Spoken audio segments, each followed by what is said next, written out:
ഇതിപ്പോൾ എൻ്റെ മുഖം കണ്ട എന്ത് മനസ്സിലാക്കാൻ പറ്റും? സംഘർഷത സാധ്യത പ്രദേശം എന്നല്ലേ? ഇടിയോടുകൂടി മഴ പെയ്യാനും പെയ്യാതിരിക്കാനും ചാൻസ് ഉണ്ടോയെന്നല്ലേ? അതുതന്നെ. ഞങ്ങൾ തമ്മിൽ പൊരിഞ്ഞ അടിയായിരുന്നു. ജസ്റ്റിയെ കണ്ടില്ലേ, നല്ല കലിപ്പിലിരിക്കുവാണേ. പക്ഷെ പുള്ളിക്ക് ദേഷ്യപ്പെടാൻ പറ്റത്തില്ല.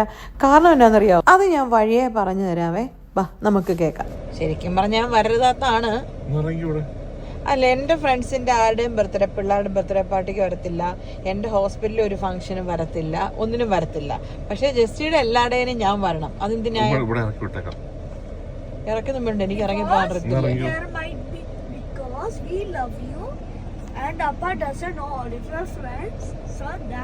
ഒത്തിരി നിന്ന് സൈഡ് വലിക്കല്ലേ നീ?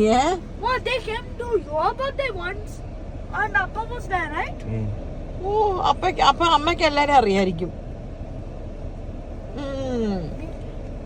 അങ്ങ് ചെറുക്കൻ അങ്ങ് സുഖിപ്പിക്കുവാ. പിന്നെ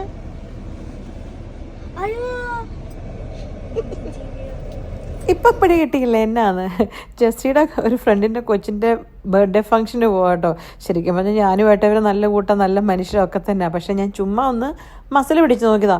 എൻ്റെ കൂടെ ഒരൊറ്റ ഫംഗ്ഷന് വരത്തില്ല. ഒരു ബർത്ത്ഡേ ഫംഗ്ഷന് വരികയില്ല, ഈറൻ പാർട്ടിക്ക് വരികയില്ല, ഒന്നിനും ഒരൊറ്റ പ്രോഗ്രാമിനും ജസ്റ്റി വരികയില്ല. പക്ഷേ ജസ്റ്റിയുടെ എല്ലാം അപ്പം ഞാൻ വരികയില്ലെന്ന് പറഞ്ഞതിൻ്റെ സംഘർഷമാണ് ആ നിങ്ങൾ കണ്ടത് എന്നല്ലേ? പറഞ്ഞിട്ട് കാര്യമൊന്നും ഇല്ലെന്നേ. അവസാനം ഞാനും ജേഡും കൂടെ കുഞ്ഞിൻ്റെ ഡ്രസ്സ് എടുക്കാൻ പോയതാ കേട്ടോ. ജേഡുവിനാണ് എന്ത് ഉത്സാഹമാണെന്നറിയാമോ? കൊച്ചിനാണേലും എന്തോരം ഡ്രസ്സാണ് ജേഡു എടുക്കുന്നത്. ജേഡുവിന് ഭയങ്കര കാര്യമാണ് അവളെ.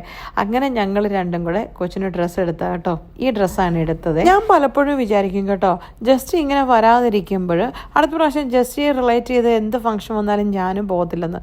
പക്ഷേ ഉണ്ടല്ലോ, ഇങ്ങനെ ഓരോരുത്തർ വിളിക്കുമ്പോൾ നമുക്ക് പോകാതിരിക്കാൻ പറ്റത്തില്ലല്ലോ. കാരണം അവരെ നമുക്ക് പറയായിരിക്കും. പക്ഷേ ജസ്റ്റിക്ക് ആ കരുണയൊന്നും ഇല്ല കേട്ടോ. ഇനി അടുത്ത പ്രാവശ്യമായിട്ട്, ഈ പ്രാവശ്യം ഞാൻ ക്ഷമിച്ചു. എൻ്റെയും കൂടെ ഫേവറേറ്റ് കുട്ടിയായതുകൊണ്ട് ഞാൻ പോകും. കാരണം എനിക്ക് അവളെ ഭയങ്കര ഇഷ്ടമാണ്, ആ ഫാമിലിനെ ഇഷ്ടമാണ്.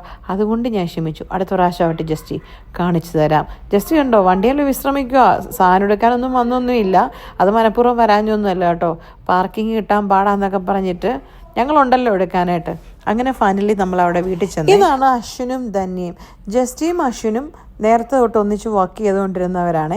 അങ്ങനെ നമ്മൾ ഫാമിലി ഫ്രണ്ട്സായി നമ്മൾ എല്ലാ ഫംഗ്ഷനും അവിടെ ഇവിടെ എല്ലാം കൂടാറുണ്ട്. ആ കൂടെയുള്ളത് ധന്യയുടെ സിസ്റ്ററും ഹസ്ബൻഡും. ബർത്ത്ഡേ പാർട്ടിക്ക് ഞങ്ങൾ മാത്രമല്ലായിരുന്നു കേട്ടോ, കുറേ ആൾക്കാരുണ്ടായിരുന്നേ. പക്ഷെ അത്രയും ആൾക്കാരുടെ മുമ്പ് വെച്ചിട്ട് എങ്ങനെ വീഡിയോ എടുക്കുന്നതല്ലേ? എനിക്ക് ചെറിയ ചമ്മൽ. അതിനിടയ്ക്ക് ഉണ്ട് ഒരു കുഞ്ഞു കുടുംബത്തിൽ വന്ന് യൂട്യൂബ് ചാനൽ എങ്ങനെ തുടങ്ങാം എന്ന ഡൗട്ടുമായിട്ട് വന്നതാണ്. ആളുടെ പേരാണ് നിവേദ്യ. അങ്ങനെ ഞങ്ങൾ എല്ലാവരോടും വർത്താനമൊക്കെ പറഞ്ഞ് ബൈ ബൈ പറഞ്ഞ് അവിടെ നിന്ന് പോന്നു. അപ്പം ശരി, എന്നാൽ പോയേച്ചും വരാം.